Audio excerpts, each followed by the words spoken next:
Welcome to another episode and another week here at the Leading Lessons podcast. Once again, we have an amazing guest that's coming to join us with a little bit different of a background than some of the other people we've had the opportunity to connect with. This person actually started his leadership journey in his early teens, where he was an Atlanta firefighter.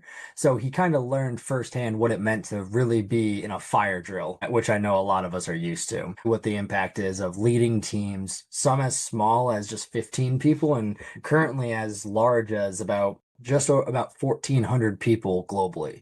So this week, I really am super excited to be introducing Anthony Davis with us here on the podcast. So Anthony, thanks for joining us. Awesome, Jay. It's great to be here, man. Thanks for the invite. Absolutely. You came from a little bit of a different background than some of the other people that I've had the opportunity to talk to. So want to tell us a little bit about kind of your past and how you ended up in the seat that you're in now? Yeah, awesome.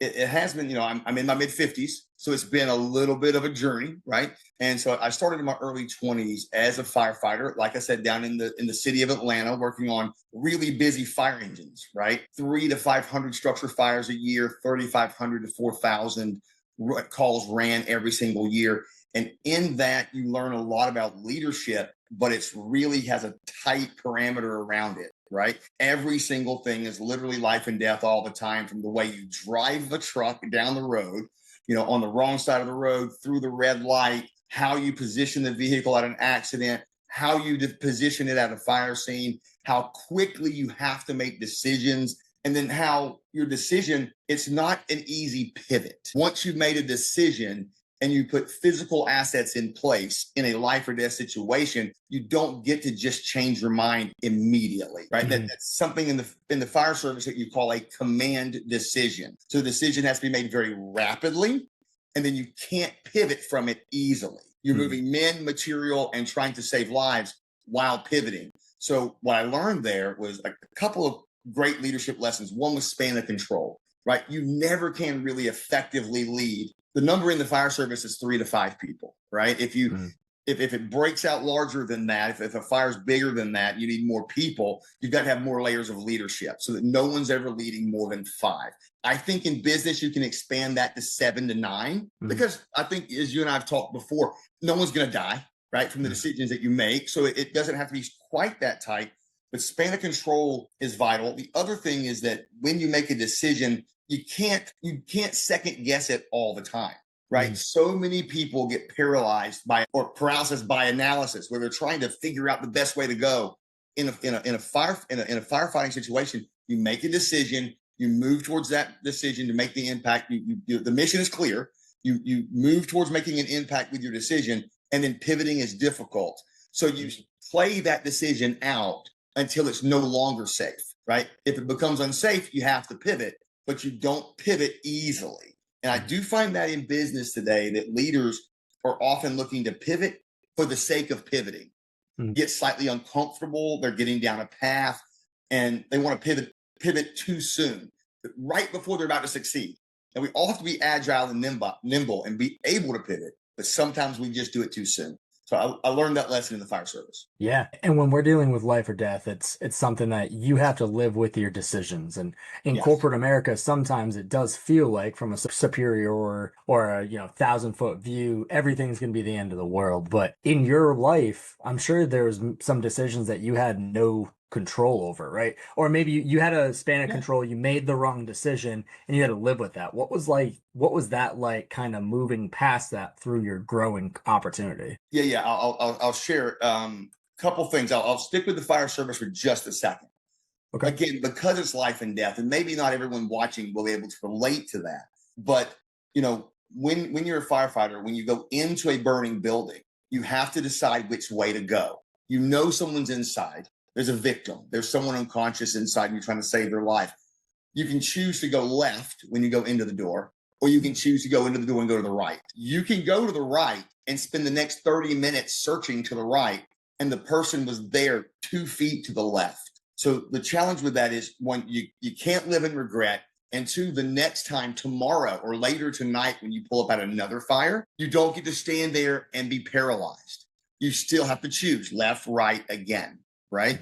And so in business, it's very similar to me. And I'll share that, not probably 18 months ago, and we can get into my roles that I'm in that have moved through in the corporate world. But about 18 months ago or so, I was in charge. It was my first regional position where I was the leader over 9 different branches with 9 sales managers, grew it eventually to 10, but with adding branches, 9 sales managers, about 160 employees, $110 million worth of annual sales. That I'm like, suddenly I'm in charge of this. I go in pretty hot into these new branches. And within my first 3 weeks of tenure, 2 of the sales managers at the largest branch in our company, $40 million a year, quit, right?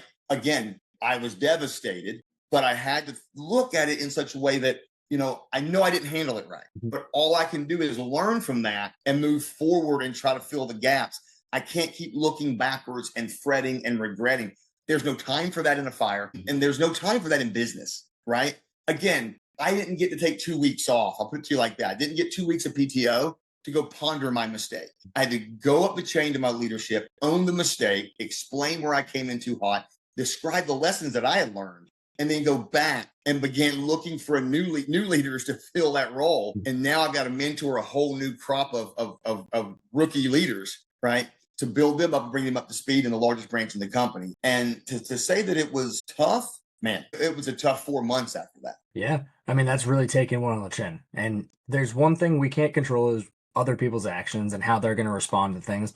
You talked about, ownership, right? Yes. And it doesn't feel good in that situation to admit to your superiors, yeah, I messed up. Yeah, I'm taking this one on the chin. This is my fault. This is my action plan. It doesn't feel good doing that. But if you don't do that, then you're going to lose respect for people below you and people Yes. above you because it's all about accountability and trust. If there's no accountability or trust and it goes both ways, then you're not going to be able to grow the culture and the environment that you want it to sustain to. Now, switching from I'm going to call it a very blunt profession like firefighting, where people's lives are on the line, and then you're transitioning into a corporate role. I'm not going to say a softer role, but a corporate role where there's different politics, there's different processes. What was that transition like for you? Well, I got a little bit of a buffer from that, right? When I first moved into the corporate world, it was in a sales role, right? And in my firefighting career, I owned a small construction company where we did renovations, etc. I got injured on the fire department, so I left the service. So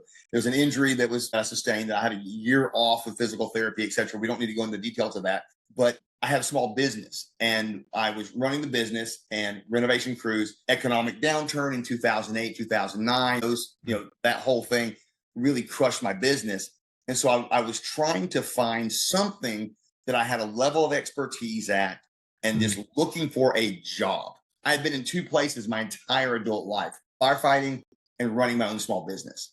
And so now I'm looking for a job. I answer an ad to be a construction estimator, which I was qualified to do. I go, measure and decide, what construction plans need to be done on a structure and estimate based on the pricing of the company. I showed up, Jay, and it was a little bit of a bait and switch. It was a full-time commission sales job, 100% commission, full-time job, 1099 subcontractor sales. And I called my wife and I said, I don't know why this feels right. This feels right.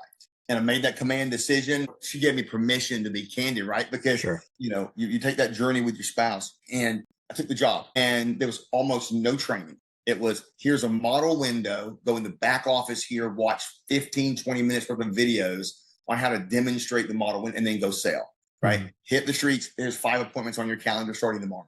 And I did not know if I could do that or I couldn't do it, but I was very, very fortunate. And I was 100% closer in my first 2 weeks. I closed every job I went on. And I went, wow, there's something to this. So, I had a car that had a tape deck and a CD player in it.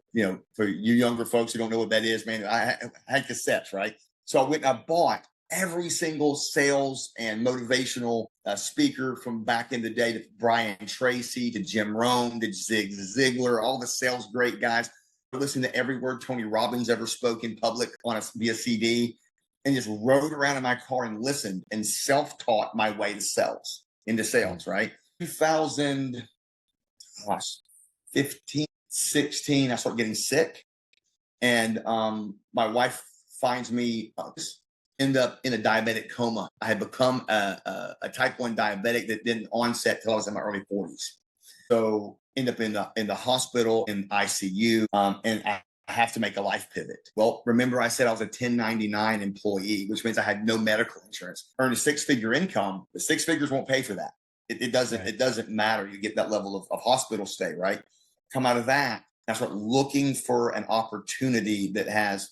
I'm in my mid 40s at this point, 401k, medical benefits, etc. For a sales role, came across a company doing a job fair. They hired me on the spot, and just to be candid, there's a little bit of a story in it. I felt like I was a self-taught sales rep. And so I didn't need their training. And day one of training, I literally was humiliated, right? We were supposed to prepare a script, prepare to role play a script. I thought, man, I'm arrogant enough to think I don't need this. I was a top guy. I was selling 1.8 to 1.9 million dollars a year in windows and doors and vinyl siding. I was the top rep in my office 7 years running, et cetera, et cetera. I don't need all your training. Mm-hmm. And I was embarrassed in front of a group of peers the first day on the job, right? And the leader there, who is a dear friend of mine to this day, 9 years later, and has promoted me up through the ranks in my current role. He was standing there. He was a trainer, and he asked me. He said, "So what I'm hearing from your lack of preparation is that you don't care about this opportunity." And again, I'm sitting there sweating bullets in front of 35, 40 other new reps going through training with me. And I said, "No, sir, I care a lot about this." And he said, "What evidence do I have that that's the case?" And, Jay, I took at that moment, it looped me back to the firefighting days where every single day you sharpen every axe, you look at every tool, you check the air in every bottle. And how could I have possibly shown up unprepared? Mm-hmm. Right. And so that evening I had to go to the hotel room because we were in Huntsville, Alabama. And I went to the hotel room and I sat up all night in the mirror, role playing the scripts that they had given me. And I dedicated myself that day that I will run the process that this company gives me if it's going to bring me success. And they're telling me that it is. So let me trust the process. And I start running these scripts over and over and over and over. So that goes to one of my maxims in life. I have three primary maxims I live by. One of them is that humility is a superpower, right? You talked about ego and pride, et cetera. And man, that is ego and pride are such detriments to leadership. Because what humility truly means to me is that every human being I meet and every circumstance I find myself in, whether good, bad, positive, or negative from my own judgment, it's a learning experience, and and they have something to teach me. Mm-hmm. Right? If I just hired a kid off the street who's struggling, or I meet a homeless man on the sidewalk who's asking for money, every person has something to teach me. I think every experience has something to teach us as well, good, 100%. Bad, or ugly. If we're not if we're not humble enough to think about the person next to me has a different life experience, a different perspective than me, and there's something I can absorb from them. There's something that they can teach me. Yeah. When you're stuck in that stone mind and you're unbreakable, per you say, that's when you're the most fragile. Because as soon as you start saying and thinking, the person next to me is dumber than me, the person next to me isn't as successful as me, all you're doing is limiting your opportunities and your ability to grow past the point you're at right now. Because everybody has some type of baseline that they're operating in. And if they never expose themselves to new experiences, that's their ceiling. The only thing that helps them break through that ceiling is more opportunity for diversified thought processes and lessons and mistakes along the way. Yes, 100%. What you just said, I took a note. Again, anytime I'm on the call, you look down, I'm looking down, I'm taking notes on what you said. Stone mind. That's what I've never heard before. And I'll be using that going forward because it is a place of rigidity that you just can't get out of, right? Mm-hmm. And it'd be surprising to viewers to know, I've got my company that I work for, they've sent us, they as you move up the ranks in leadership, they spend a lot of money and a lot of effort and a lot of time and resources exposing you to solid leadership training and coaching. Mm-hmm. Our company uses Echelon Front. I don't know if you're familiar with Jocko Willink's company, mm-hmm. right? Extreme Ownership, right? And I've got to spend multiple opportunities to go train with that group, medium-sized opportunities, large-scale opportunities, and very intimate ones. And you would be really surprised when you watch Jocko's podcast, for an example, and it's all a deep, gravelly voice, and he's a Navy SEAL, and man, he's a physical dude, and he's done some things that none of us want to have to go do, and he's got this experience. What they teach about humility is constant. The concept of learning from others, the concept of never thinking you're better than folks just because you're in a hierarchy that's slightly higher up than they are, right? Which kind of leads me really to my definition of leadership. And it comes from a place of really believing in someone more than they believe in themselves and helping them find that place. And if I'm not helping them find that place, I can believe in you from afar and go, man, that Jay, he's great. Man, I believe in him. And you can have all these challenges in yourself that go, oh, I can't succeed. I'm not the guy. I can be over here bragging and saying, yeah, no, Jay's the guy. But if I'm not interacting with you and helping you become that guy and helping you peel those layers, then there's no purpose in the relationship and me calling myself a leader. Right. And that's what I find the most impactful personally of being a leader. And people don't, scripture says it's been more blessed to give than to receive. And people wonder, is that legitimate? And how is that? Man, I want to get a lot. The more you give, you just have to know the more you actually do get.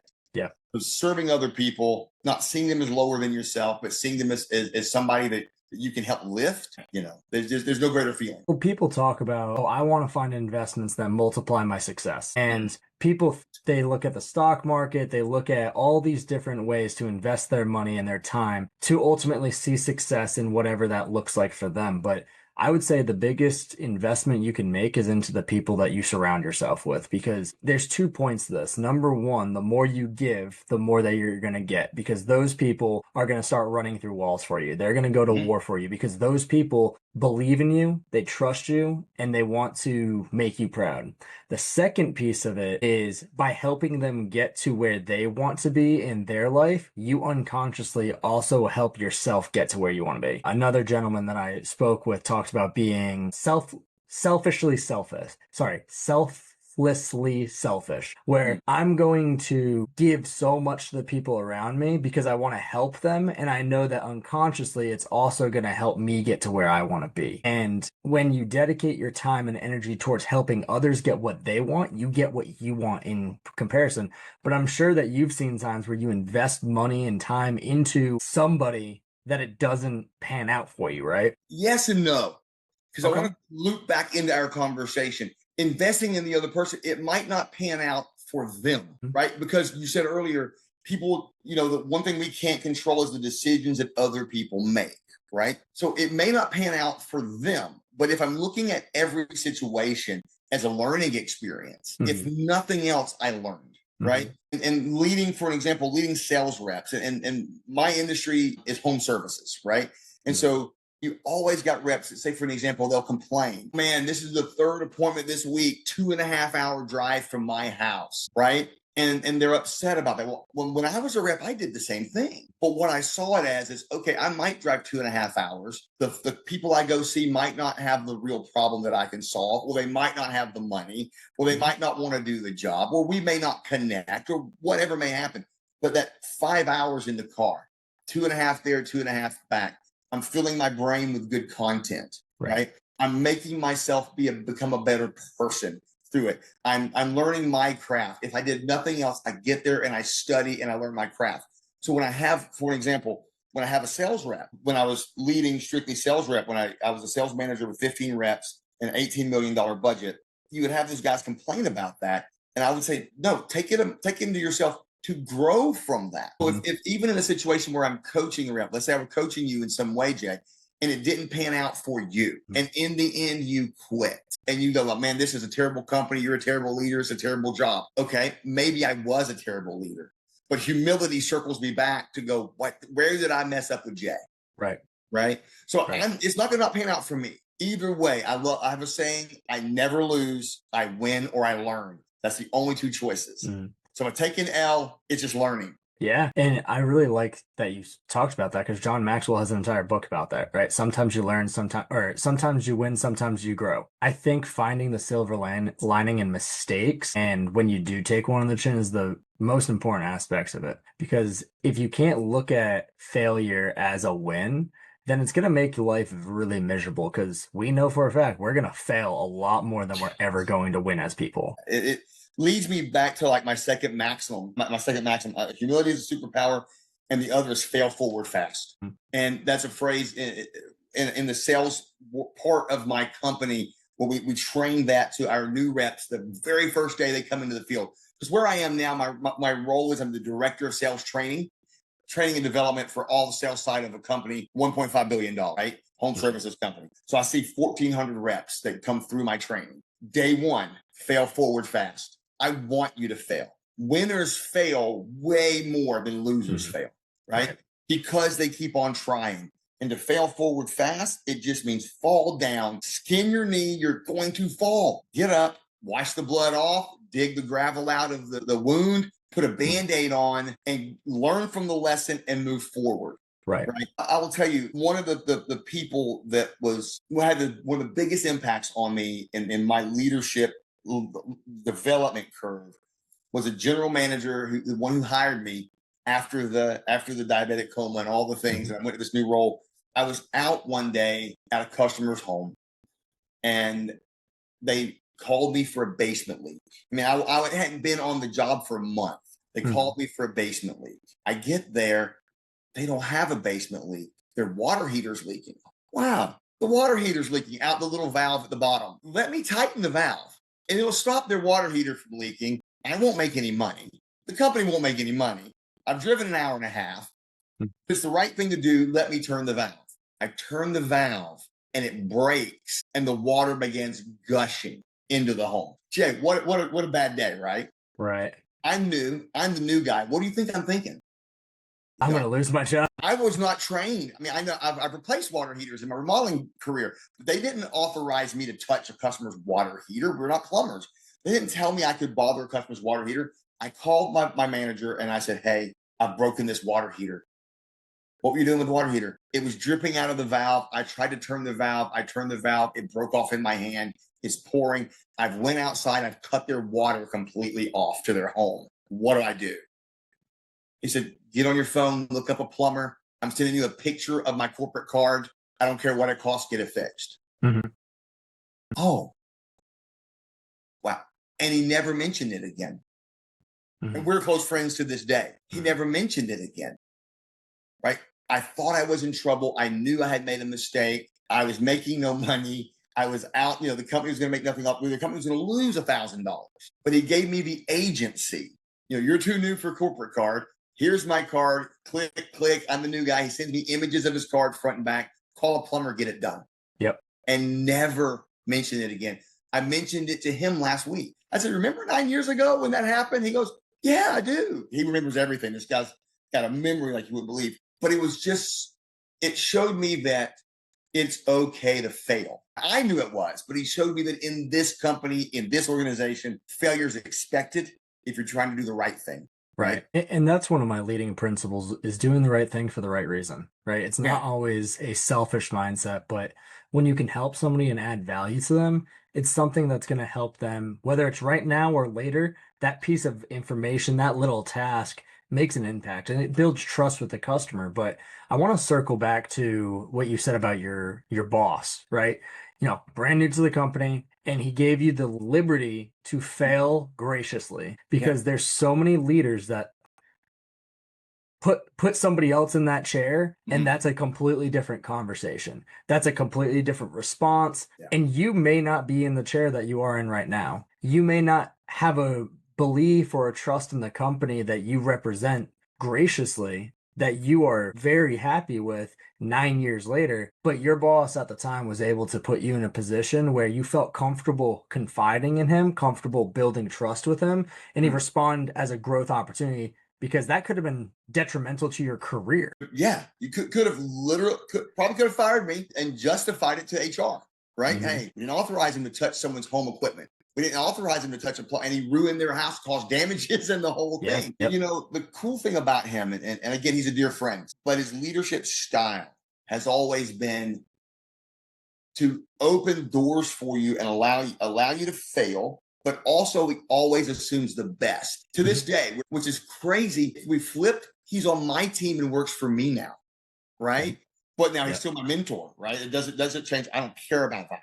And neither does he, right? We have a great time working together. But one of the things that he always does is this. He'll say, in a scenario where we got a problem that we're trying to work out together as a team, or if he sees something happening, he'll email me or call me and he'll say, you've probably already thought of this, but have you considered it?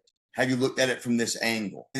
That that's not my natural tendency. My natural tendency is at the fire scene, shout an order, expect the order to get done. But his tendency molded me into something different, right? I have to be conscious about it, not as much today as I used to be, but because and when I was a sales manager, he was my general manager, and he made a rule that I was not allowed to send an email or a text message before 6 a.m. because I would wake up as a young leader, right? Mm-hmm.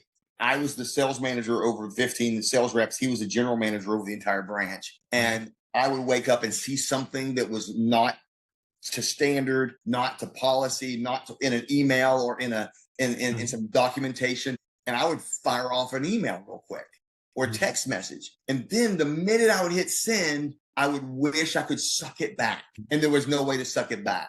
And I'm an early riser. I'm up at 4 o'clock and I'm grinding before 6 a.m. Right. And he says to me, no more emails until you get to the office. No more emails, no more text messages. Because I caught myself and I knew the moment that I sent the email or the text message that, oh man, instant regret. I shouldn't have done it. And because there is a level of humility to me that I work on every day, right? It's not perfect. I would reach out to the person and apologize, ask for forgiveness, and try to do better next time, which I think is a big deal as a leader as well, is asking forgiveness when there's time, when it's appropriate. But he would just say, hey, until you hit the office, that way, whatever you saw at 4:30 in the morning that fired you up, you've had 90 minutes, to 2 hours to mull over how to present it, how to say it. Right. But again, his natural tendency is always, I bet you've already thought of this. You're probably already aware, but I didn't know if you had seen this or not, and I'm like, man, it just feels good. And 90% of the time, no, I'm not aware. No, I didn't think of it that way. Thank you so much for pointing that out. But it's just assuming the best about you and assuming that you're trying to do the right thing and that you have the skills and the capacity to do the right thing. And if you give yourself and people grace, they're going to respond in kind. And it doesn't take that much to be a good person. I have a mantra of myself, which is just don't be a jerk. If you treat people with integrity, you're going to fail. You're going to get some people angry. You're going to upset some people. But if it's with the best intention and you have the humility, going back to what we were saying, of going back and say, I messed this one up. I fumbled the bag on this. How can we do this differently next time so you feel respected and heard, I feel respected and heard, and we can come to a better solution. So we just have about 3 more minutes here, but Anthony, is there anything else you would like to leave the audience with from people maybe early in their career that's trying to either grow their own businesses or maybe climb that corporate ladder like you have? Well, I'll tell you, one, I think we've went all around the circle on it about humility and respect of other people and knowing that you can learn from anybody. And that I wanted to share that my third maxim really is that I believe in unlimited second chances. If you're still breathing, you can still win. But I think I'd like to leave the audience with a quote that's better than anything I'm going to come up with. I don't know how familiar most people are with the work of Jim Rohn. Jim Rohn was Tony Robbins' mentor. And he has my favorite quote of all time when considering how to grow and learn and expand yourself in your personal life or in your professional life. And it's work harder on yourself than you do at your job. He adds some money to the back end of it, but he says, if you work hard at your job, you'll make a living. But if you work hard on yourself, you can earn a fortune. And forgetting the money piece, though, always work harder on yourself than you do at your job. Self-development is one of the keys to success. If you do not learn something new, put yourself into an environment that allows you to get uncomfortable and get comfortable being uncomfortable every single day. If you limit yourself to that, the seat you're in right now is the only seat you're ever going to sit in. If your goal is to find a new room, find a new audience, find a new reach, you need to put yourself in a new environment where you're learning every single day. So Anthony, thank you so much for that. Your 3 mantras. I think that they resonate with a lot of people. They resonate with me. And I just want to say thank you for being part of the conversation today. Thank you for inviting me. I enjoyed it. My pleasure. My pleasure. Well, audience, thank you so much for tuning in to another episode. New episodes every Tuesday, and I look forward to the next one. Thanks so much. Have a great day.